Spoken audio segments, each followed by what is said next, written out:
एक बहुत ही खूबसूरत राज्य था खनकपुर। राज्य में सब तरफ खुशहाली थी। वहाँ का राजा भैरव सिंह अपनी प्रजा के प्रति बहुत वफादार और प्रेम भाव रखने वाला राजा था। उसी राज्य में एक परिवार रहता था जिसका मुखिया ख्याली चंद था। ख्याली चंद के 2 बेटे थे जिनकी चिंता हमेशा ही ख्याली चंद को सताती रहती थी कि उनके जाने के बाद वो अपना गुजारा कैसे करेंगे। एक दिन ख्याली चंद ने अपने दोनों बेटों की बुद्धि परीक्षण की बात सोची और अपने पास बुलाया। पिताजी, आपने हमें बुलाया? आओ बेटा, जैसा कि तुम दोनों जानते हो, अब मेरी सांसें कभी भी थम सकती हैं। तो आखिरी समय में चैन से मैं मर सकूं, इसलिए सोचा कि आप दोनों मेरे जाने के बाद अपनी बुद्धिमत्ता से जीवन यापन कर पाओगे या नहीं, मैं अपनी आंखों से ये देखना चाहता हूँ। पिताजी, अगर आप बुद्धि परीक्षण या कुछ इससे संबंधित कार्य करने को कहोगे तो मेरा ख्याल तो मन से निकाल दीजिए, क्योंकि मैं तो अपनी पहलवानी में ही खुश हूँ। और दिमाग का प्रयोग ना पिताजी, आप छोटे से जो बन पाए वो करवा लीजिए। और ये बोलकर चमन अपना मुद्गल उठाकर अखाड़े में जाकर व्यायाम करने लगा। बेटा रोशन, चंदन तो पहलवानी कर अपना गुजारा कर लेगा, लेकिन तुम्हारा क्या होगा? पिताजी, आपका रोशन ही तो है जो आपका नाम रोशन करेगा। मैं कोई छोटे मोटे काम नहीं करने वाला, राजा का सलाहकार बनूंगा पिताजी। अरे तुम इतने बड़े बड़े सपने देखना बंद करो भाई, हैं? और कोई काम सीखना शुरू कर दो ताकि कल को कोई तुम्हें लड़की दे सके और तुम अपने परिवार का भरण पोषण कर सको, समझे? पिताजी, बनूंगा तो मैं सलाहकार ही, चाहे कुछ भी हो। अच्छा ठीक है, तो फिर दो अपनी बुद्धि का इम्तिहान, ताकि मुझे तसल्ली हो जाए कि तुम राजा भैरव सिंह के दरबार में सलाहकार बनने के लायक हो। हाँ हाँ पिताजी, जो आप बोलोगे मैं वो करूंगा, कहिए आप। तुम्हें अपनी बुद्धिमत्ता साबित करने के लिए 3 पड़ाव पार करने होंगे, जिसमें सबसे पहले किसी समझदार लड़की से शादी करनी होगी। उसके बाद क्या करना होगा पिताजी? दूसरा पड़ाव पहला पड़ाव पार करने के बाद बताऊंगा, पहले इसे पूरा करो। जैसा आप कहें पिताजी। और घर से बाहर निकल जाता है। अब देखता हूँ बिना काम काज के शादी कैसे रचाता है, सब अकल ठिकाने आ जाएगी। इधर रोशन राज्य के एक जमींदार के खेत में काम कर रही कुछ औरतों को देखकर, अब आपसे एक बात करनी है, बहुत जरूरी। जी बोलिए, क्या बात करनी है? मेरा नाम रोशन है और मैं पास ही में रहता हूँ। आपसे शादी करने का प्रस्ताव रखना चाहता हूँ। शादी का प्रस्ताव? हाँ, आप क्या काम करते हैं श्रीमान? मैं राज दरबार में सलाहकार नियुक्त होने वाला हूँ। क्या? अपनी हालत देखो पहले, कुछ भी बोले जा रहे हो। राज दरबार में सलाहकार? चलो निकलो यहाँ से, हमें काम करने दो। बड़ा आया शादी करने वाला। और सब औरतें हंसने लगती हैं।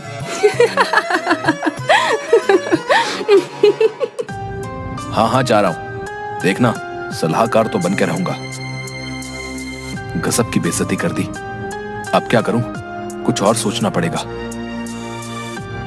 हाँ, ये सही रहेगा, घी टेढ़ी उंगली से निकलेगा। रोशन अपने एक दोस्त के पास गया जो उसी राज्य में जोहरी का काम करता था। कैसे हो दोस्त? आओ रोशन, बहुत दिन बाद दिखे आज, बताओ क्या काम पड़ गया आज? अरे काम कुछ नहीं, बस ऐसे ही। भाई बचपन से जानता हूँ तुझे, अब बता दे। अरे मुझे कुछ सोने के सिक्के चाहिए जो तुम्हें शाम तक वापस लौटा दूंगा। अच्छा, शाम तक लौटा भी देगा? ऐसा क्या करेगा भाई? वो बाद में बताऊंगा यार। तेरे लिए भाभी लाने का विचार है। बस कर, अब बड़ी बड़ी मत हाँक। ये ले, लेकिन शाम तक लौटा देना। रोशन वहां से सिक्के लेकर एक पनघट पर जा पहुंचा और वहां उसने देखा एक सुंदर सी लड़की पानी भर रही थी और रोशन उसके सामने से गुजर गया और एक एक करके सोने के सिक्के गिराता जा रहा था। अरे हाँ, इस बेचारे राहगीर की कमाई तो गिर रही है, मुझे इसे बताना चाहिए। अरे अरे सुनो, आपके सिक्के तो गिरते जा रहे हैं। रोशन उसकी आवाज सुनकर अनसुना कर आगे बढ़ता रहा। लड़की दोबारा चिल्लाई, अरे भाई रुको, अरे सुनो, सिक्के गिर रहे हैं आपके। भाई सुनकर रोशन गुस्से से रुका और बोला, क्या है? कौन हो तुम? भाई मत कहो मुझे, समझी? अजीब इंसान है, एक तो मदद कर रही हूँ, ऊपर से मुझ पर ही चिल्ला रहा है। हाँ? क्या खाक मदद कर रही हो?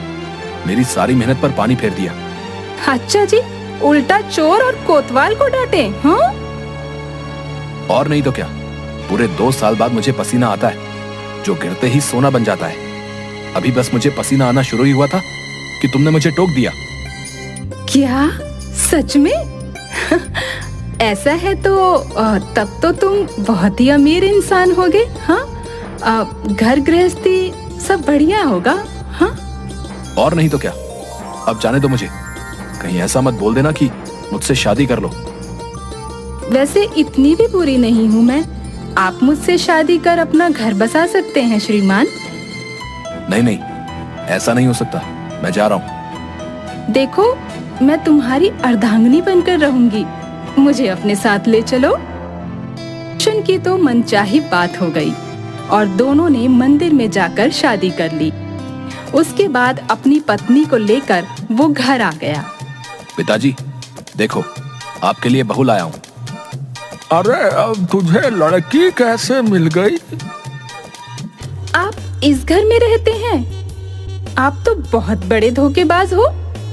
आपने मुझसे कहा कि आप तो बहुत अमीर हो, सब कुछ है आपके पास। अरे भाग्यवान, तुम देखती जाओ, बहुत जल्दी मैं राज दरबार का सलाहकार बनने वाला हूँ। हाय, मैंने तो अपने कर्म फोड़ दिए, पता नहीं कब बनोगे आप सलाहकार। पिताजी, अब मेरा अगला पड़ाव क्या है?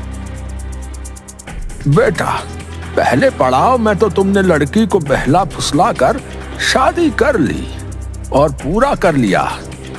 अब दूसरा पड़ाव ये है, कुछ दिनों से हमारे राज्य में डकैती की घटनाएं बहुत बढ़ गई हैं। तुम्हें उन डकैतों का लूटा हुआ सामान यहाँ वापस लाना है। क्या पिताजी, आप मरवाना चाहते हैं क्या मुझे? उन डकैतों से तो बड़े भैया भी पिटकर आ गए थे, मैं भला कैसे उनका सामना करूंगा? वो मैं नहीं जानता, तुम और तुम्हारा काम। रोशन पूरे राज्य में उन डकैतों के बारे में छानबीन करता है और एक दिन अंधेरे में घर वापस आते हुए शमशान घाट के पास कुछ आवाजें सुनाई दी। रोशन ने चोरी छुपे वो आवाजें सुनी। अरे उस्ताद, सबसे बढ़िया जगह है ये, लूट का सारा सामान यहाँ सुरक्षित है। दिन हो या रात, कोई नहीं भटकता यहाँ। सही कहा, भूत प्रेतों का डर तो लगा रहता है, लेकिन काम धंधा तो यहीं से चलेगा। अच्छा, तो सारे डकैत रात को यहीं रुकते हैं। अब माजरा समझ में आया। रोशन घर वापस आता है और अपनी पत्नी के साथ मिलकर कुछ सलाह करता है। अगले दिन सुबह जब ख्याली चंद मंदिर की तरफ निकल गया, तभी पीछे से रोशन की पत्नी ने रोना शुरू कर दिया और रोशन को जमीन पर लेटाकर ऊपर सफेद चद्दर डाल दी। अरे मेरे पति को क्या हो गया? अरे मेरे पति को क्या हो गया? अरे कोई इनका संस्कार करवा दो। मैं तो बर्बाद हो गई। उसकी आवाज सुन आसपास पड़ोस के सब लोग इकट्ठा हो गए और अरे अचानक से रोशन को क्या हो गया? बहुत बुरा हुआ भाई, अभी अभी तो शादी करके आया था बेचारा रोशन। अरे भाइयों, जल्दी से ले चलो, सूरज ढलने से पहले संस्कार कर देना चाहिए। कुछ लोग अर्थी को उठाकर शमशान घाट पर पहुंचते हैं।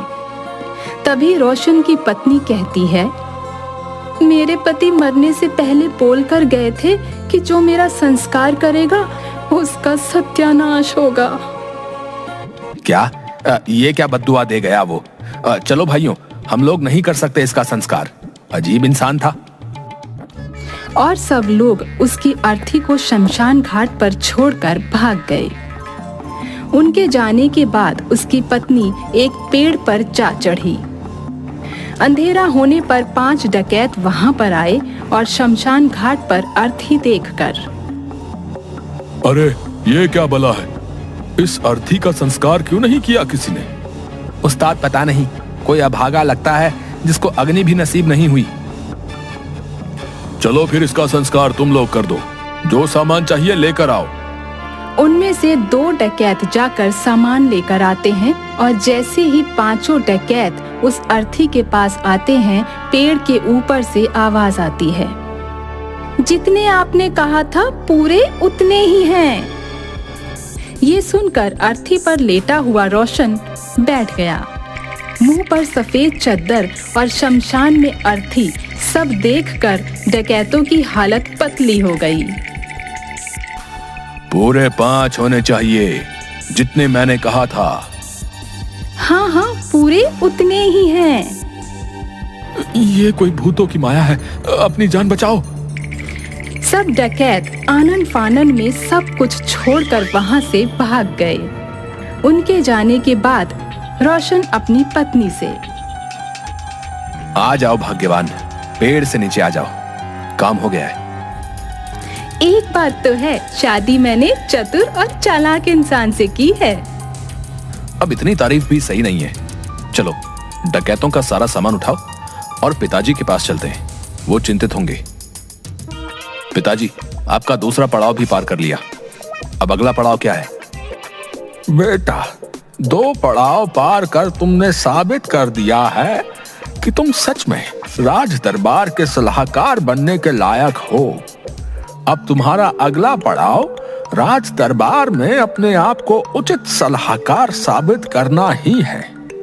जाओ बेटा, मेरा आशीर्वाद तुम्हारे साथ है।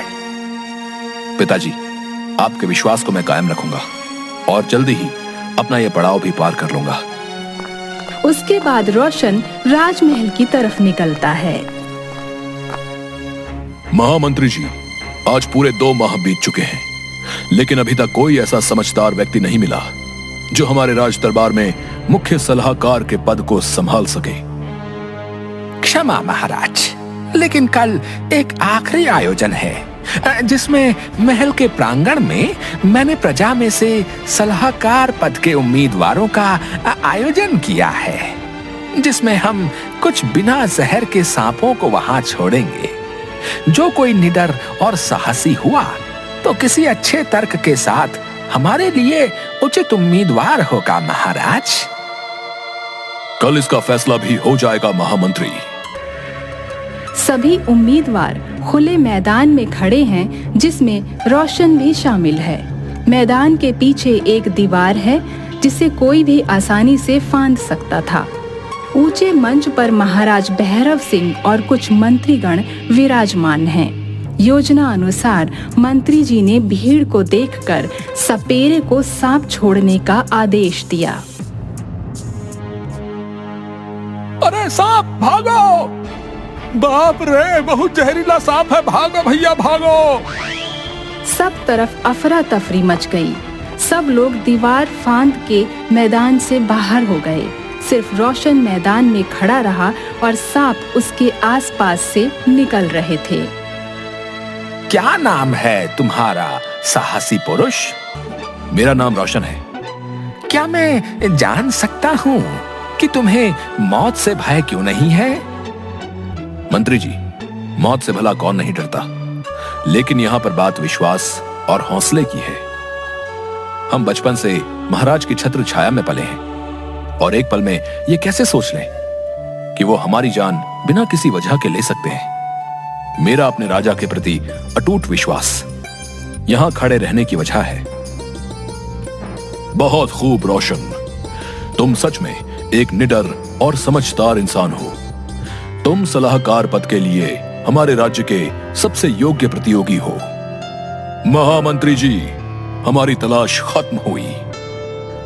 धन्यवाद महाराज।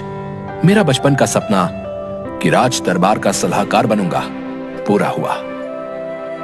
इसके बाद रोशन के पिता और उसकी पत्नी सब लोग राजमहल में बने सलाहकार के कक्ष में रहने लगे और रोशन अपनी राज्य की सेवा में लग गया।